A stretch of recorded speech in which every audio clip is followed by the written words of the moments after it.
খুঁজতে হবে আমিটাকে। এখন আমিকে খুঁজতে গেলে আপনি পড়বেন বিপদে। আমি কিন্তু আপনি খুঁজে পাবেন না। আমি শুরু করতে থেকে আমাকে, আচ্ছা আমি এখানে বসে আছি, আপনারা দেখছেন আমি বসে আছি, আমি আমি বসে আছি, এটা কি যে আমার একটা শারীরিক গঠন আছে, সেটা নিয়ে আমি এখানে বসেছি, আমার গায়ে পোশাক আশাক আছে, আমি কথা বলছি করছি। তাহলে আমার প্রথমত আমার শরীরটা আমি, এটাই তো আমরা বুঝবো, হ্যাঁ এটা আমি। তা আসলে কি আমি মরে গেলে আমার লাশটা কবরে রেখে আসবেন, ওটা আর কেউ আমি বলবেন, ওটা কেউ সৈয়দ তারিক বলবেন, বলুন সৈয়দ তারিকের লাশ। তাহলে আসলে শরীরটা আমি না, আমির একটা বাহন। কিন্তু এই শরীরটাই দেখুন এখানে লাগলে হ্যাঁ আমার ব্যথা লাগছে, হ্যাঁ ঘুম পেলে আমার ঘুম পাচ্ছে, তার মানে এইগুলো তো লাগছে শরীরে। তাহলে এর ভিতরে আমিটা করতে, তাহলে শরীরটাকে কেন্দ্র করে এর ভিতরে একটা কিছু ব্যাপার আছে যে ওইগুলো অনুভব করে। হ্যাঁ, শরীরে চিমটি দিলে যে ব্যথা পায় সে আমি, তাহলে সে আমিটা কে? তো শরীরটা আমি তো বুঝলাম, যে আমার 2 পা কেটে ফেললেও আমি থাকবো, 2 হাত কেটে ফেললেও আমি থাকবো। তাহলে আমার ভিতরে আমিটাকে, তাহলে কি আমি আমার মন শরীরের ভিতরে, তাহলে প্রথম হলো শরীর, দ্বিতীয় স্তর হলো আমার শরীরের ভিতরে মন আছে। তাহলে কি মনটা আমি? আচ্ছা, এখন খুঁজতে গেলে দেখবেন যে মন কোনো স্থির জিনিস না, মনের কোনো নাগাল পাওয়া যায় না। আমি যখন রাগ হই তখন পুরোটাই আমি রাগ, আমি যখন খুশি হই আমি আনন্দ, আমার আর কোনো দুঃখ কিছু নাই। একটু পরে দুঃখ চলে গেল, মেজাজটা খারাপ হয়ে গেল। এই যে নানা রকম জিনিস, আমার হিংসা লাগলো, আমার ভয় লাগলো, তাহলে মনের ভিতরে নানা রকম পরিবর্তন সবসময় হচ্ছে। তো যা সবসময় পরিবর্তন হচ্ছে ওটা তো আমি না। আমার যখন থেকে জ্ঞান হয়েছে তখন থেকে এখন পর্যন্ত আমি অনুভব করি যে আমার একটা আমি আছে, ধারাবাহিক সবসময় আছে। আমার শরীরটা পরিবর্তন হয়েছে, শিশু থেকে বড় হয়েছে, এখন বুড়ো হয়েছে, কিন্তু এর ভিতরে একটা আমি আছে যে সব কিছু সাক্ষী হয়ে আছে। আমার মনটার পরিবর্তন হয়েছে, আমার মন একসময় অনুভব করতো, একসময় সহজে আমি অনেক কিছু আচরণ করতাম, এখন সেগুলো করি না, মানে সময়ের সাথে সাথে মনের পরিবর্তন হয়েছে। তাহলে মনটাও আমি না, মনের ভিতরে আরেকটা কিছু আছে, সেটা আমি। সেটা কি? তাহলে কি সেটা আমার বুদ্ধি, যে চিন্তা করে, সব কিছু হিসাব করে বুঝে? বুদ্ধিও কোনো স্থির জিনিস না। আপনার বুদ্ধি এই সময় একটা বুদ্ধি দেবে, পরে বলে না আমি যেটা চিন্তা করছিলাম ওটা ঠিক না, আসলে এইটা। তার মানে বুদ্ধিও ক্ষণে ক্ষণে পরিবর্তনশীল, এবং বুদ্ধিও আপনাকে নানা রকমভাবে ফাঁদে ফেলে। বুদ্ধি আপনাকে ভালো পরামর্শ দেয়, কুপরামর্শ দেয়। বুদ্ধির কথা শুনে আমরা অনেক সময় ঝামেলা পড়ি। বুদ্ধি আর হৃদয়ের মধ্যে বাধে, হৃদয়ে চেয়ে আমি ওরে ভালোবাসি, বুদ্ধি খাই ওখানে ওর সাথে গেলে কিন্তু তুই ঝামেলায় পড়বি, মানে এই যে সবসময় আমরা নানা রকম ঝামেলায় আছি। তাহলে এর ভিতরে আমিটা কি? তাহলে আমরা দেখলাম যে আমাদের ভিতরে 3টা জিনিস, শরীর, মন, বুদ্ধি, 3টে জিনিস আছে, এটা আমরা বুঝি।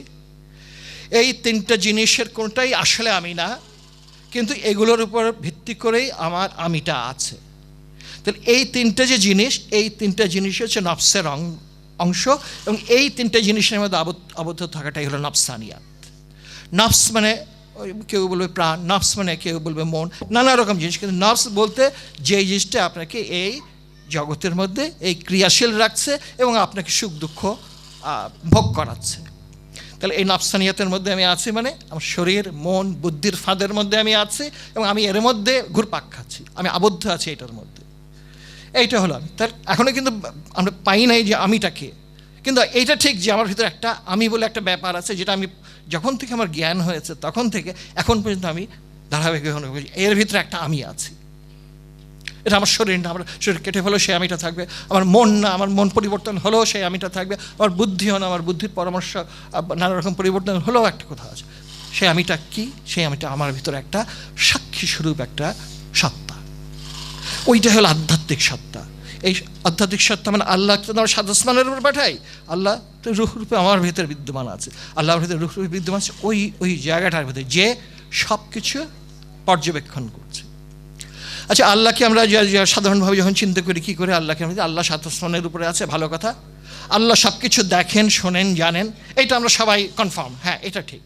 এবং আল্লাহ সর্বশক্তি, মানে এই কথাটা আমরা মানি যে আল্লাহ সব কিছু করেন, এটা ঠিক তো আমরা বাস্তবে দেখি না। আল্লাহ যদি সব কিছু করতেন, আল্লাহর করার ক্ষমতা থাকলেও উনি করেন না। কেমনি করেন না? তাহলে দুনিয়াতে কোনো অন্যায় অপরাধ থাকতো না। দুনিয়াতে অন্যায় অপরাধ হয়, হ্যাঁ, তাহলে আল্লাহ তো এটা শাস্তি বিধান করেন, আল্লাহ তো ন্যায় বিচারক, আল্লাহ তো করুণাময়, তাহলে এগুলো কেন হয়? তাহলে কি ওইটা অন্য প্ল্যানে, মানে আল্লাহ একটা জগৎ তৈরি করেছেন এবং তাকে একটা সিস্টেম দিয়েছেন। এই সিস্টেমটা দেওয়ার পরে এই সিস্টেমের মধ্যে উনি আর নাক গলান না, মানে এটা চলবে, কি যে তার দিন পাল্টায় না, মানে একটা সিস্টেম দিয়েছে, সবাই এই সিস্টেমের মধ্যে, চন্দ্র সূর্য গ্রহ তারা সবাই সেজদারত আছে, মানে সিস্টেমের মধ্যে আছে। মানুষকে একটা স্বাধীন ইচ্ছা শক্তি, চিন্তা শক্তি এটা দেওয়া আছে, সেই কারণে সে এগুলো নিয়ে চিন্তা করে, এগুলো নিয়ে কনফিউজড হয়, এগুলো নিয়ে সমস্যা হয়, নানা রকম। তাহলে কি আল্লাহ বলতে আমরা কি বুঝো? আল্লাহ হচ্ছে সেই সব কিছু যিনি দেখেন, সব কিছু যিনি জানেন বোঝেন, তিনি হচ্ছেন আল্লাহ। আমার ভিতরে সে আল্লাহর অবস্থাটি কি, যে এই সব কিছু দেখে, জানে, বোঝে। আমি যেমন আমার স্মৃতি দিয়ে জানি, আমার দিয়ে জানি, এই যে আমার ভিতরে এই একটা আমি আছে সাক্ষীর, ওইটাই আমার ভিতরে আল্লাহর মূল অংশ।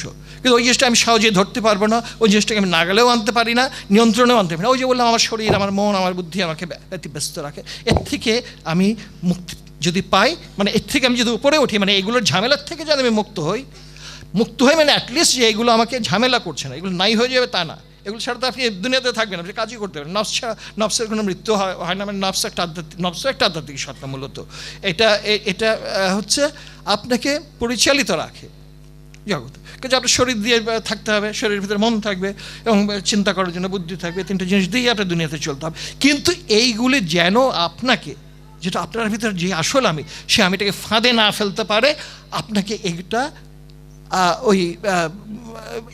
এটার থেকে আপনার সেই আমিটাকে একটু ওপরে ওঠাতে পারেন, যাতে করে এইগুলো আপনার জন্য বন্ধন না হয়। এটা হলো আমাদের সাধারণ অবস্থা। তাহলে কি আধ্যাত্মিকতার শুরু, মানে নফসানিয়তের জগতের পর আধ্যাত্মিকতার শুরু সেই জায়গা, যেই জায়গায় আমার চেতনা মানে কি চৈতন্য কি মনের একটা অবস্থা। মন কথাটা বা এখানে ঠিক হয় না, কিন্তু আমাদের বোঝার সুবিধাটা আমরা বললাম, মনের সেই অবস্থা যে জায়গায় মন শান্ত, যে জায়গায় মন জ্ঞানী, যে জায়গায় মন নিরপেক্ষ, চরম নিরপেক্ষ, স্বার্থপর না।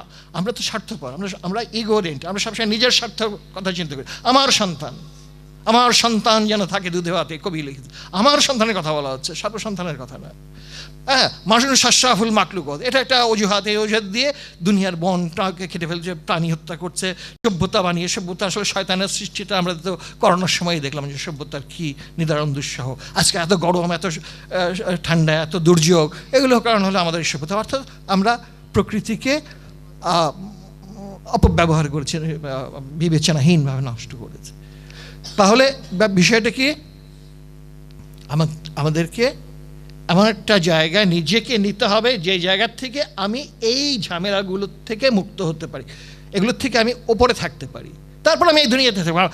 আগে বলেছি যে ফানাফিল্লা বাকাবিল্লা অনেক পরের কথা, সবাই যাবে না, কোটিতে কোটি যাবে সেখানে। তাহলে বাকি কোটি মানুষ কী করবে? তা আমরা ফকরিতে আসছি কী জন্য, আমরা সাধনা করবো কী জন্য?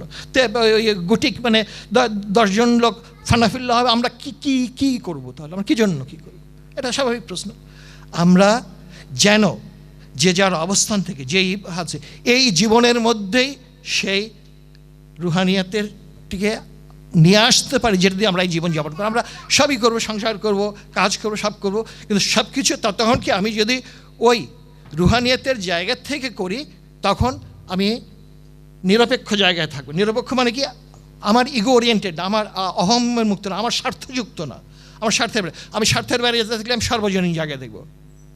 এটা একটা খোলা জায়গা, যে সব মানুষের অধিকার, সব প্রাণীর অধিকার, সমস্ত জীবের অধিকার, এটা যখন চিন্তা করি, এবং সবার প্রতি আমার মায়া বা করুণা বা ভালোবাসা যেটা বলি, এটা যে আমরা বিশ্বের কেন্দ্রে নিজেকে রাখি। আসলে আমি বিশ্বের কেন্দ্রে নাই, আমি এবং অন্য সব কিছু এটা না, বিশ্বের সব কিছুর মধ্যে আমিও একটা। এইটা একটা উপলব্ধি করার জিনিস, তাইলেই মানুষের স্বার্থপরতা কমে যায়, তার তখনই পারস্পরিকতার জায়গা আসে। তো এই স্বার্থপরতা, ইগো, এটা নিয়ে আমি অনেক বলেছি। এই সব জিনিসগুলোকে বুঝবার এবং এগুলোকে থেকে মুক্ত হবার কিছু দরকার আছে, এবং সেই জন্য এই যে সমস্যাগুলোর কথা বললাম, এগুলোর জন্য কিছু মেকানিজম আছে, মানে কিছু কর্ম আছে, যেগুলো দিয়ে আমরা স্বভাব চরিত্র কিছু পরিবর্তন করতে পারি। আমার মেজাজ খারাপ, আমি আমার মেজাজকে কিছুটা নিয়ন্ত্রণের চেষ্টা করতে পারি। আমার লোভ বেশি, আমি সচেতন হয়ে লোভটাকে একটু কমালাম। এরকম নিজের জিনিসগুলোকে কিছুটা করা যায়, এবং সেই জন্য আমাকে গুরুও ধরা যায়, দরকার হয় না। মানে একটা নৈতিক নীতিবান হওয়া, ওই সৎচিন্তা থাকলেই হওয়া যায়, কিন্তু সেটা পুরোপুরি হওয়া যায় না। কারণ আমরা বলি না, স্বভাব যায় না মরলে।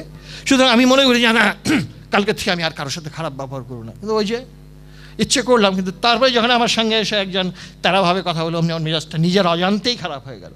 তার মানে আমার ভেতর থেকে আমার প্রবৃত্তি জেগে উঠলো, ওটা তো আমার নিয়ন্ত্রণ নেই, ওটা কিন্তু নিয়ন্ত্রণ করতে পারিনি, ওটা পুরোপুরি নিয়ন্ত্রণ করা যায়ও না সাধারণত। ওটাকে চেষ্টা করলে খানিক দূর করি, কিন্তু আবার ওটা দেখা দেয়, ওটা মানে হয় না। কেমনে হয়? যদি এইগুলোর যে শক্তি, শরীরের শক্তি, মনের শক্তি, বুদ্ধির শক্তি, তার চেয়ে উচ্চতর শক্তি বা অবস্থা যেটাই বলি, সেইখানে যদি আমার চেতনাকে, আমার মনকে রাখি, তাহলে এইগুলো কম শক্তিশালী হয়। তার মানে কি, ওই যে রুহানিয়তের জগতের কথা, রুহানিয়ত কি, আমি যে আমিটা সব কিছু দেখে, সব কিছু শোনে, সব কিছু অনুভব করে, কিন্তু কোনো কিছুর মধ্যে লিপ্ত হয় না, একটা মানে আল্লাহর রাজ্যের ওই জায়গাটায় শুরু। এই আল্লাহর রাজ্যে যে জায়গায় শুরু, অ্যাটলিস্ট এই জায়গাটাকে চেনা এবং এই জায়গায় নিজেকে প্রথমে চেনা, তারপর ওই জায়গায় বারবার যেয়ে ওই জায়গায় নিজের অবস্থান করা এবং অবস্থানটাকে স্থায়ী করা, যেন আমি যখন আমি জেগে আছি, জাগ্রত অবস্থায় আছি, তখন আমি সচেতনভাবে সেই জায়গায় থাকতে পারি। এই মানুষ মুক্ত হয়ে গেল। এখন এই মুক্তির নানা পর্যায়ে আছে। ওই একজন বুদ্ধ, একজন মোহাম্মদ, একজন, ওইটা অল্পই হবে, এবং আরও করে আরও উচ্চতর যে যার ভেতরে সেই পটেনশিয়ালিটি আছে, যার উপরে তার মুর্শিদের রহমত আছে, আল্লাহর রহমত আছে, যাই নাম দেই না কেন, এবং যে ওই রকম শেখ ফরিদ 36 বছর সাধনা করছে, আমরা 4 মাস সাধনা করে হলে কই আমি তো মুক্ত হলাম না। তো ব্যাপারটা হলো ওরকম। তো ওই পর্যায়ের যে সাধনা করবে, ওই পর্যায়ের যে পরিবেশ পাবে, ওই পর্যায়ে যার ভেতর থেকে ওই তার অবস্থা থাকবে, ওই পর্যায়ে যে তার পরিপার্শ্বে তার গুরুর রহমত পাবে, সে ওখানে যাবে। বাকি আমরা মানুষে এইটুক করতে পারবো, যে আমাদের এই আবদ্ধ দশা থেকে আমরা নিজের মনকে একটু উপরের জায়গায় যদি রাখি, ওই আল্লাহর জায়গায় যদি রাখি, তাহলে আমি আমার এই জায়গার যে ঝামেলাগুলো, এগুলোর থেকে উপরে থাকতে পারবো, ভাসমান, পানির উপরে ভাসমান, সুবহানাল্লাহ, ভাসমান আল্লাহ, এই ভাসমান অবস্থায় যেতে হবে। ঠিক আছে, এটা হলো আমাদের মধ্যে কথা। এই হচ্ছে এইটুকু আমরা সবাই চেষ্টা করতে পারি। এখন এটা কীভাবে করব? ফাইন, আমরা এখানে যারা আছি সবাই গুরুবাদী, সুতরাং আমাদের জন্য গুরু নির্দেশিত পন্থা, এবং যে ভাই যেটা বলেছি, গুরুকে পাঠ, গুরুর নির্দেশনা এবং গুরুর রহমত। এখানে সাধনা একটা বিষয়, জ্ঞান একটা বিষয়, প্রেম একটা বিষয়। অনেকে বলে যে ধ্যান করি, ধ্যান তো হয় না, ধ্যান করলে ওখানে ধ্যান থাকে না।